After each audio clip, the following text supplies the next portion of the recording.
Pemirsa SN News TV, dimanapun berada kembali lagi dalam kabar Nusantara Indonesia, Sidang Jilid 8 Bupati Pati Nonaktif Sudewo, hari Rabu, tanggal 15 Juli tahun 2026 di Gedung Tipikor Semarang, Jawa Tengah.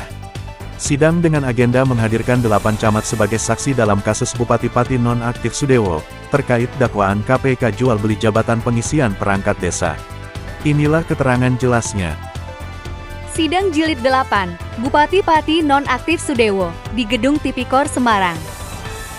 Sidang dilaksanakan hari Rabu, tanggal 15 Juli tahun 2026, dengan agenda keterangan saksi-saksi. Ada 8 camat yang dihadirkan. Mulyanto Camat Margoyoso, Sujianto Camat Batangan, Sujiantoro Camat Pati. Imam Sofyan dulu PLT Camat Kayen sekarang Sekcam Sukolilo. Priyono Arif Adila Camat Pati, Adri Sulaksono Camat Sukolilo, Eko Purwantoro Camat Wedari Jaksa, Imam Rifai Camat Tayu. Setelah semua para saksi dimintai keterangan, mulai dari undang-undang, juga peraturan Menteri Dalam Negeri, termasuk Perbuk baru, mekanisme pengisian perangkat desa tahun 2025 dan tahun 2026, kewenangan kepala desa, selanjutnya tentang pengumpulan dana cuma rumor dari medsos muncul setelah kejadian OTT.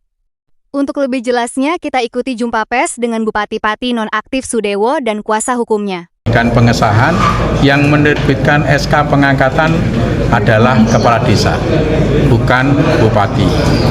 Kemudian proses seleksi mulai dari pengumuman, pendaftaran sampai memilih perguruan tinggi, kemudian ujiannya itu adalah murni kewenangan desa. Jadi clear di situ bukan kewenangan bupati, dan bupati juga tidak tahu ada isu di lapangan pengumpulan uang. Camat pun semua itu tadi juga mengatakan tidak tahu ada praktek pengumpulan uang di wilayahnya masing-masing.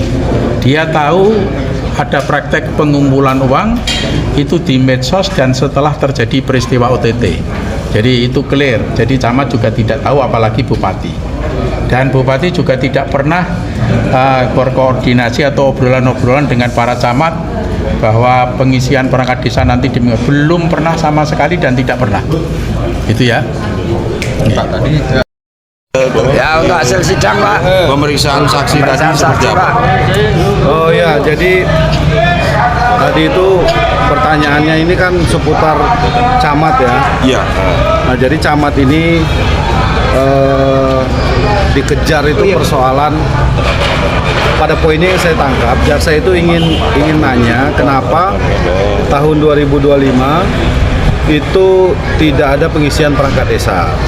Apakah ini ada kaitannya dengan itikat tidak baik dari bupati saat itu, yaitu Bupati Nonaktif Pak Sudewo. Setelah kita gali bersama-sama, ternyata pengisian perangkat desa itu datang inisiatifnya itu kan dari desa. Nah, desa melengkapi syarat-syarat, kemudian desa mengajukan ke kecamatan, kecamatan mengajukan ke Dispermades. Nah, di tahun 2025 itu tidak ada satupun desa yang mengajukan kecuali Jepatlor. Kemudian kita juga tergali fakta, terketahui bahwa ternyata sanksi 2 bulan, itu kan ada sanksinya di Permendagri kan, bahwa dalam 2 bulan kekosongan perangkat desa itu harus segera diisi. Namun dalam prakteknya tata kelola pemerintahan ini kan berbeda. Nah, dalam pelaksanaan di daerah, di desa masing-masing, ternyata banyak kondisi dan situasi yang harus dipertimbangkan. Misalnya, pelaksanaannya harus serentak, ya kan? Yang kedua, apakah siltapnya ada? Berikutnya, apakah dana desa untuk pengadaan panitianya itu tersedia? Nah, kemudian ada juga situasi di mana desa itu bisa mengangkat pejabat sementara, mengangkat PLT. Nah, artinya banyak solusi lah untuk menyelesaikan itu, dan solusinya itu tidak harus langsung dalam waktu 2 bulan itu didefinitifkan.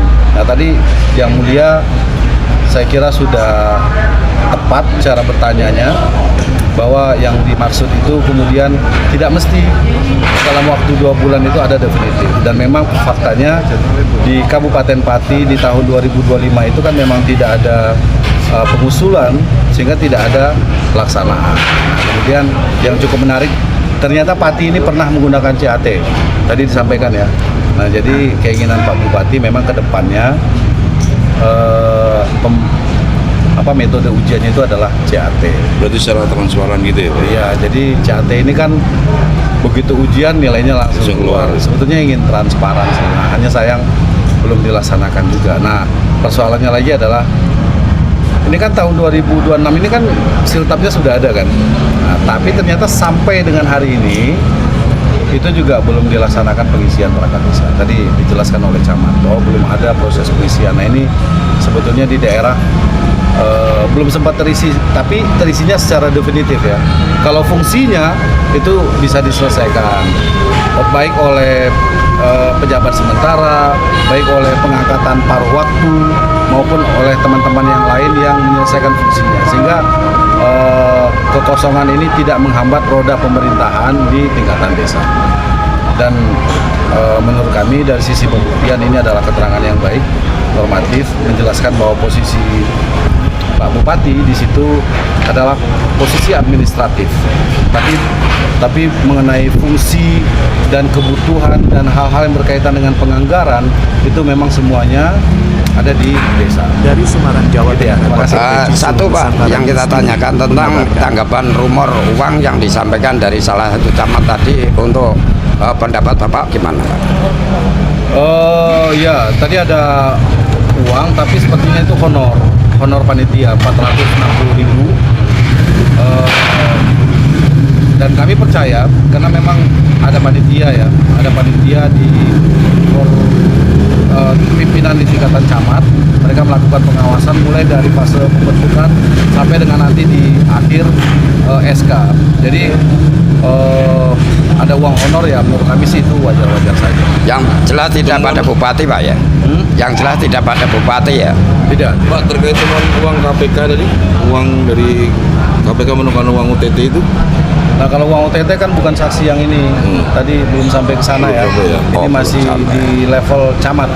Tadi 8 orang saksi itu adalah camat. Terima kasih Bapak. Makasih. Report